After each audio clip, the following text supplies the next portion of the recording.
दोस्तों, आपके लिए तो ज़बरदस्त साइंस की क्लास लाया हूँ। बेसिक साइंस कॉन्सेप्ट की क्लासेस। चलो हम चलते हैं टॉपिक की तरफ अपने, ज़्यादा बात नहीं करते हुए। कंपोनेंट ऑफ ब्लड, ब्लड के अब पार्ट में क्या क्या होते हैं, क्या क्या हम लोग जानेंगे। इसमें प्लाज्मा, प्लाज्मा कितने प्रतिशत पाया जाता है ब्लड में? 55 से 60% प्लाज्मा पाया, और सिर्फ ब्लड से 40 से 45% पाया जाता है।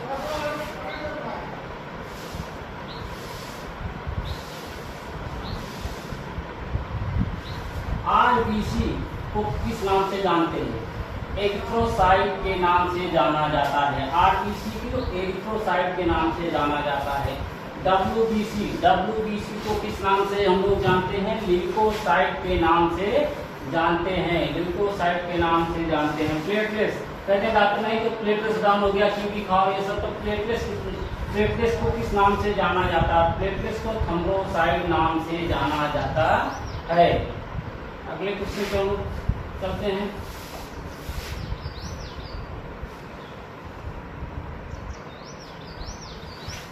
आरबीसी की गणना किसमें होती है? आरबीसी की गणना हीमोसाइटोमीटर में होती है। मोस्ट इंपॉर्टेंट क्वेश्चन है भैया।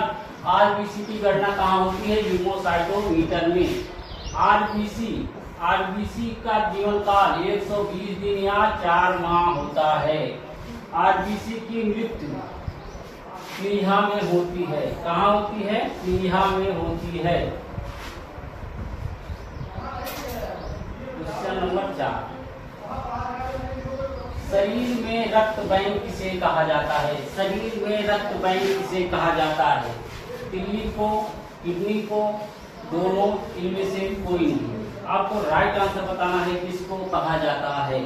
आपका राइट आंसर हो जाएगा तिल्ली। इसे स्प्लीनिक कहते हैं, प्लीहा भी कहते हैं।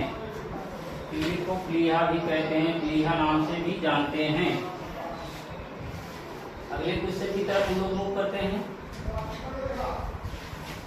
किसमें केंद्रक नहीं पाया जाता है? किसमें केंद्रक नहीं पाया जाता है? आरबीसी में, डब्ल्यूबीसी में, A and B, none the above. आप किसमें पाया जाता है? आरबीसी में केंद्रक नहीं पाया जाता है।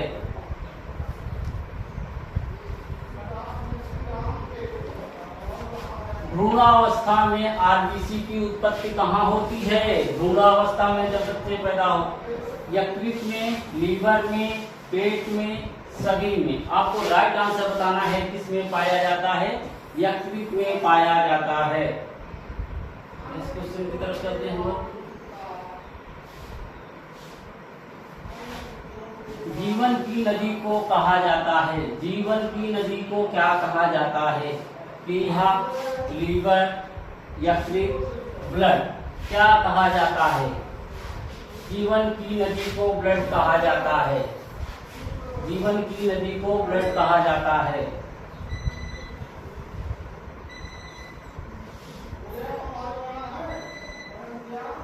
आठवें क्वेश्चन पे हम लोग आ गए हैं। आरबीसी की उत्पत्ति कहाँ होती है? अस्थिमज्जा में, कोशिका में, यकृत में, सभी। आपको राइट आंसर बताना है किसमें होती है? अस्थि मज्जा में होती है। इसको बोन मैरो के भी नाम से जानते हैं। बोन मैरो, बोन मैरो के नाम से जानते हैं।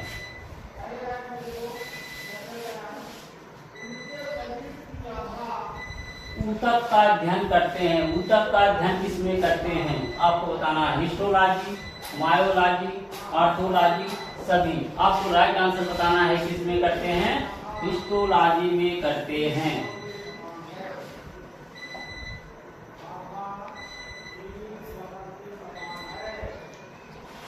ऊतक कितने प्रकार के होते हैं?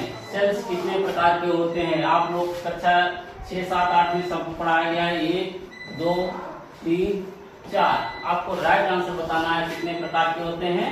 4 प्रकार के होते हैं। अगले क्वेश्चन की तरफ हम लोग मूव करते हैं। किडनी का वजन होता है। किडनी का वजन कितना होता है? 140 ग्राम, 150 ग्राम, 160 ग्राम, 130 ग्राम। आपको राइट आंसर बताना है कितना होगा? 140 ग्राम होगा वजन।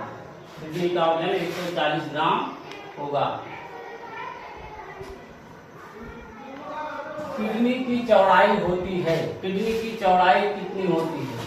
12 सेंटीमीटर, 8 सेंटीमीटर, 6 सेंटीमीटर, 3 सेंटीमीटर। इसमें 3 ऐसे ऑप्शन है जो किडनी से संबंधित है, रिलेटेड है। आपको बताना है किडनी की चौड़ाई कितनी होती है। किडनी की चौड़ाई 6 सेंटीमीटर होती है।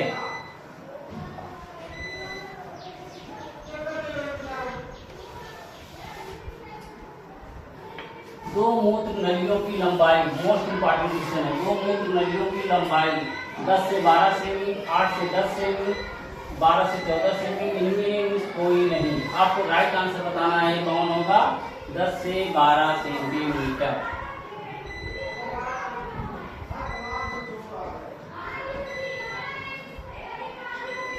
एक व्यक्ति प्रतिदिन लगभग कितने यूरिन बाहर निकालता है, मतलब यूरिन कितने बाहर निकालता है? 1.5 से 2.5 लीटर, 3.5 से 4.5 लीटर, दोनों, इनमें से कोई नहीं। आपको राइट आंसर बताना है क्या होगा? 1.5 से 2.5 लीटर।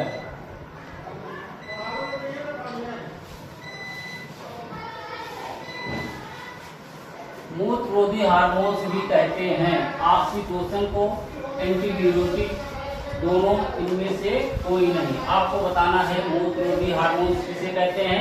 इंट्रोडायरेटिक को कहते हैं। मूत्ररोधी हार्मोन्स इंट्रोडायरेटिक को कहते हैं।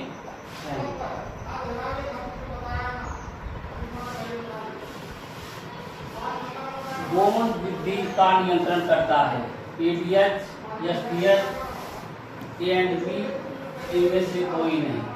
कौन करता है? STH। इसका भी कुछ फॉर्म सब बताते चलेंगे, इसको डिफाइन करेंगे नेक्स्ट क्लास में, थ्योरी में। दाहिने फेफड़े में कितने लोब होते हैं? जैसे फेफड़े के 5 पार्ट्स होते हैं, कहीं 4 पार्ट्स होते हैं, 1, 2, 3, 4। इसमें दाहिने फेफड़े में कितने लोब होते हैं? आपका राइट आंसर हो जाएगा 3 लोब होते हैं।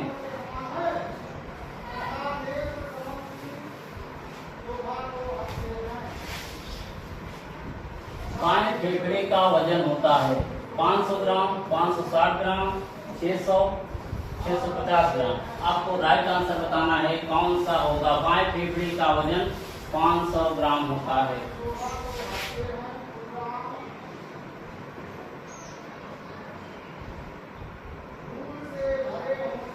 प्रत्येक कलाई में हड्डियों की संख्या कितनी होती है? आपको बताना है प्रत्येक कलाई में हड्डियों की संख्या 6, 7, 8, 9 कितनी हड्डियां होंगी?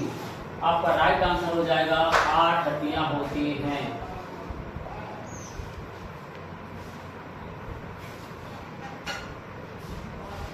हाथ में हड्डियों की संख्या 26, 27, 15, 30। आपको राइट आंसर बताना होता है कितनी होती हैं? 30 हड्डियां होती हैं। एक हाथ में 30 हड्डियां होती हैं।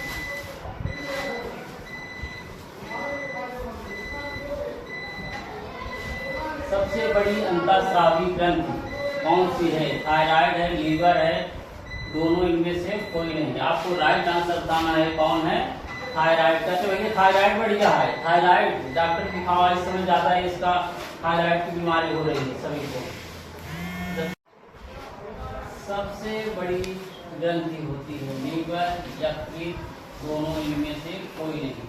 आपका राइट आंसर हो जाएगा यकृत।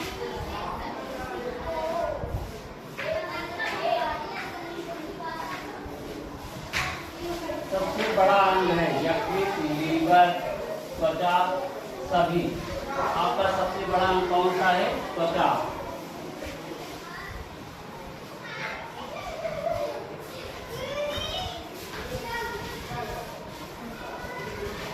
नवजात शिशु का औसत वजन 2.5 kg, 4 kg, 3.5 kg, 5 kg। आपको राइट आंसर बताना होगा कितना होता है। 2.5 kg से राइट आंसर। लास्ट क्वेश्चन है आपके सेशन का। बड़ी आंत की औसत लंबाई कितनी होगी? 1.5 मीटर, 5 मीटर, 4 मीटर, 3.5 मीटर। आपको राइट आंसर बताना है कितनी होती है, 1.5 मीटर होती है। जय हिंद दोस्तों, इसके साथ अगले क्लास में मिलते हैं। थैंक यू, धन्यवाद।